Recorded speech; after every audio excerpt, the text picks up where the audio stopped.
바람은 아무런 노력도 없이 불고 강물은 자연스럽게 흐릅니다. 그런데 우리는 왜 늘 발버둥치고 애쓰며 살아가야 한다고 생각할까요? 노자는 우리에게 묻습니다. 당신은 자연의 흐름을 따르고 있습니까? 안녕하세요. 오늘은 노자의 도 철학을 통해 인생의 진정한 해답을 찾아보겠습니다.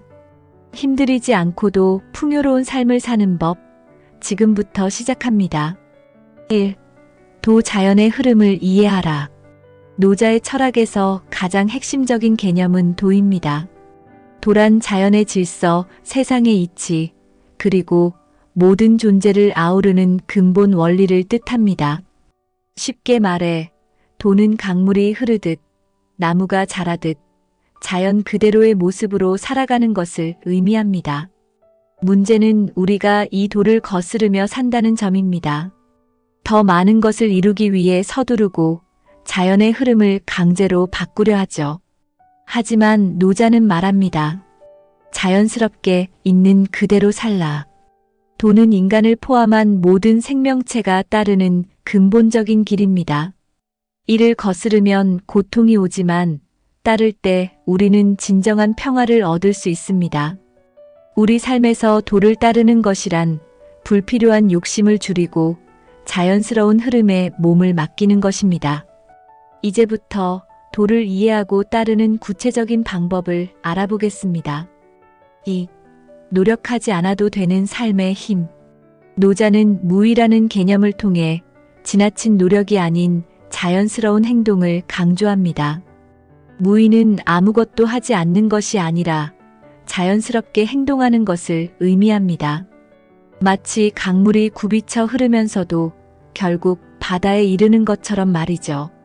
우리의 삶도 그렇습니다. 지나치게 애쓰지 않아도 자연스러운 방향으로 가면 필요한 결과를 얻게 됩니다. 노자는 억지로 노력하는 것은 도를 거스르는 것이라고 말합니다. 예를 들어 씨앗을 심었을 때 억지로 당겨 키우려고 하지 않아도 자연의 순리에 따라 나무로 자랍니다. 하지만 우리는 종종 스스로를 몰아붙이며 결과를 서두르려 하죠. 무의의 삶이란 필요한 만큼 노력하고 결과를 자연에 맡기는 태도를 뜻합니다. 이렇게 살면 스트레스는 줄어들고 오히려 더 많은 성과를 얻을 수 있습니다. 노자는 우리에게 말합니다. 당신은 이미 충분하다. 자연스럽게 흘러가라.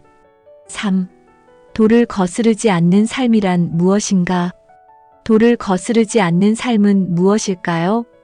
우리는 종종 인생에서 많은 것을 성취하려고 서두르거나 억지로 무언가를 하려 합니다. 그러나 노자는 말합니다. 최고의 삶은 억지로 이루는 것이 아니라 자연스럽게 이루어지는 것이다. 실제로 자연은 어떤 것도 서두르지 않으면서도 모든 것을 완성합니다. 강물은 강제로 흐르지 않고도 목적지에 도달하고 나무는 시간에 맞춰 자라며 열매를 맺습니다. 우리도 이와 마찬가지로 자신의 리듬에 맞춰 살아갈 필요가 있습니다. 이를 위해서는 먼저 자신의 한계를 인정하고 무리한 목표를 세우는 것을 멈춰야 합니다. 또한 삶에서 불필요한 것을 제거하고 본질에 집중해야 합니다. 노자가 강조한 도는 억지로 만드는 것이 아니라 스스로 존재하게 두는 것입니다. 자연스럽게 흐르는 물처럼 살아가는 것이 바로 도를 따르는 삶입니다. 4. 도를 거스르면 오는 고통. 그렇다면 도를 거스르면 어떤 일이 벌어질까요? 노자는 자연의 흐름에 반하는 삶은 필연적으로 고통을 가져온다고 경고합니다. 억지로 무언가를 이루려고 하면 스트레스와 피로가 쌓이고 결국 실패로 이어질 수 있습니다. 삶에서 불필요한 욕망을 키우면 우리는 끊임없이 부족함을 느끼게 됩니다. 예를 들어 과도한 욕심은 불안을 낳고 지나친 경쟁은 마음의 평화를 깨뜨립니다. 노자는 이러한 고통이 도를 따르지 않음에서 온다고 말합니다.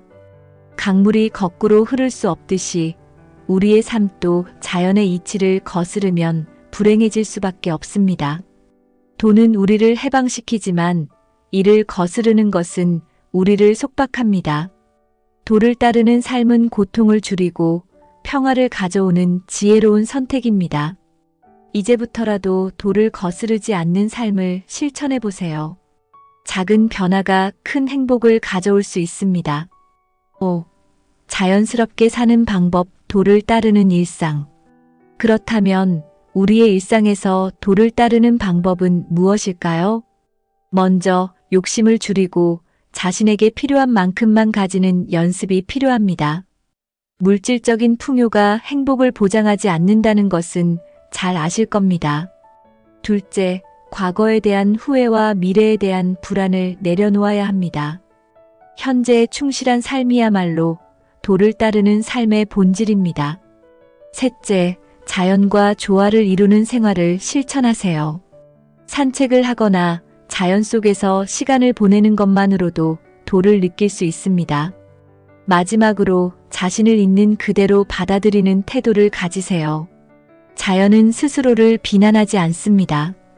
우리는 우리 모습 그대로 완전한 존재입니다. 이 모든 것이 도를 따르는 삶을 만드는 작은 실천들입니다. 작은 변화가 모여 삶 전체를 바꿀 수 있음을 기억하세요. 6. 도를 따르는 삶의 혜택. 도를 따르는 삶은 우리에게 어떤 혜택을 줄까요? 첫째, 마음의 평화를 가져옵니다. 도를 따르는 사람은 불필요한 걱정과 욕심에서 벗어나 현재에 충실할 수 있습니다. 둘째, 더 건강한 몸과 마음을 유지할 수 있습니다. 스트레스를 줄이고 자연스럽게 살아갈 때 우리의 몸은 더욱 활력을 얻게 됩니다. 셋째, 인간관계에서 갈등이 줄어듭니다. 도를 따르는 사람은 타인을 억지로 변화시키려 하지 않고 있는 그대로 받아들입니다. 넷째, 창의성과 생산성이 높아집니다. 도는 억지로 무언가를 이루려 하지 않으면서도 자연스럽게 성과를 만들어냅니다. 이 모든 혜택은 도를 이해하고 따르는 삶에서 나옵니다. 도를 따르는 삶이야말로 진정한 행복과 성공의 비결입니다. 도를 따르는 삶을 선택하세요. 노자는 우리에게 말합니다. 도를 따르는 삶은 가장 지혜로운 삶이다. 그 지혜를 우리 일상 속에 적용할 수 있다면 삶은 더 이상 고통이 아니라 기쁨이 될 것입니다. 도를 따르는 삶은 자연스럽게 흘러가며 자신을 있는 그대로 받아들이는 삶입니다. 지금부터라도 불필요한 것을 내려놓고 도의 흐름에 몸을 맡겨보세요. 삶이 훨씬 단순해지고 그 안에서 더 큰 풍요를 발견할 수 있을 겁니다. 오늘 영상이 여러분의 삶에 작은 깨달음을 가져다 주길 바랍니다. 구독과 좋아요를 눌러주시고 다음 영상에서 또 만나요. 음악 페이드 아웃.